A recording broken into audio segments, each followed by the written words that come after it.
Hi folks, welcome back to Stacey Can. Today I'm making rhubarb juice. Might sound a little strange, but a few years ago I had the opportunity to go to Germany and then also pop over to Austria with some friends who live there, and we were at a hiking in the mountains, and there's a little lodge cabin there that you can buy food from, and they were serving rhubarb juice, and it's absolutely delicious.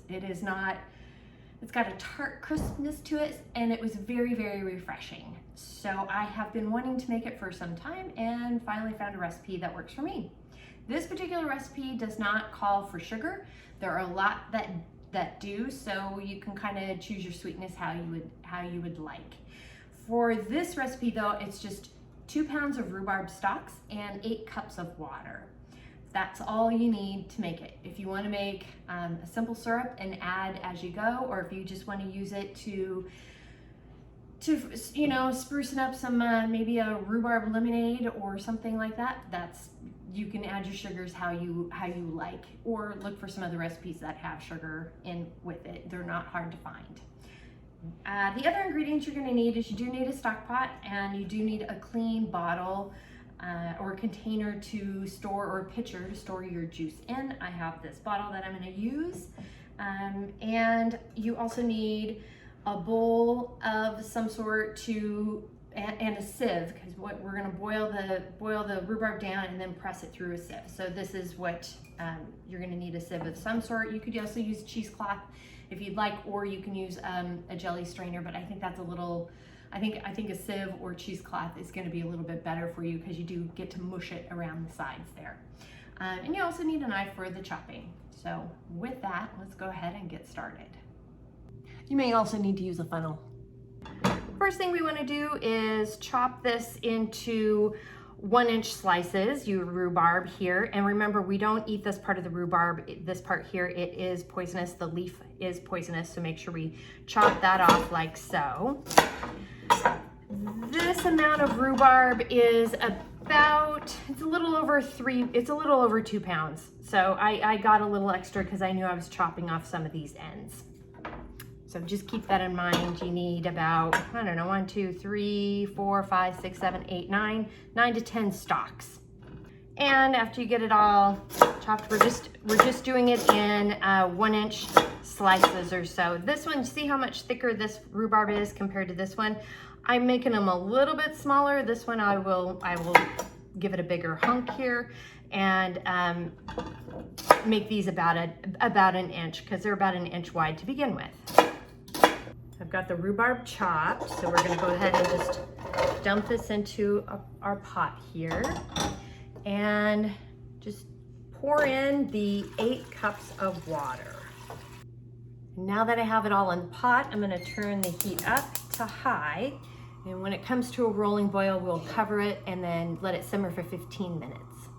We got a good rolling boil. Now I'm going to drop the heat down to a simmer and cover the pot, and we're going to let it simmer for 15 minutes.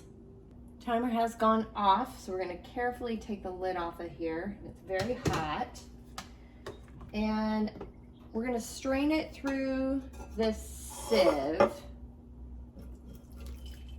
I'm using a ladle because I don't want it to spatter. After you've ladled the juice in, make sure to press the sides of the sieve to get all the extra goodness out of it. I think you can see you end up getting more juice. So I finished straining, as you can see. Look at how pretty and pink this is. So we're going to let it set for about 20 minutes, and after 20 minutes there will be this yellowish sludge underneath that we will leave, and then decant the clear liquid, the clear pink liquid. So I'm setting the timer for 20 minutes. 20-minute timer has gone off, so I'm just using this ladle here to pour it into the bottle, because it's a little too full for me to pour at the moment. This is how we make rhubarb juice. You notice that beautiful red, pinkish reddish, well, it's very pink color. It's beautiful.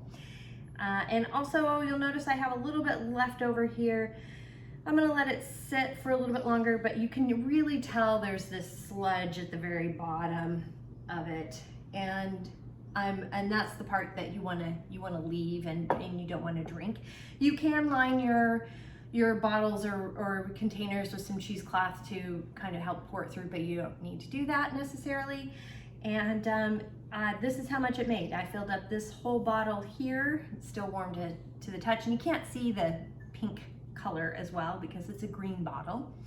But and then I filled up almost another quart here. So it actually made about 10 cups, I would say, of juice.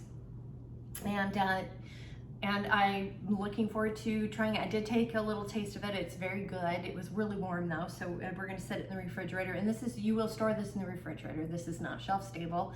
You need to store this in the refrigerator. So you let it cool for a few hours and then you're ready to go. And I'm looking forward to that. And again, you can add a simple syrup if you want, or you can just add it to whatever beverage or just drink it alone. It's up to you. I did get this recipe and it's down below. I got it from seriouseats.com. And please like and subscribe my page below as well. And if you have any questions, comments, suggestions, feedback, concerns, please reach out to me. I'm on Facebook at Stacey Can. You can at me on Instagram and TikTok at Stacey Can. My website is www.staceycancan.com and my email is info@staceycancan.com. Thanks again for joining me today, and until next time, happy canning.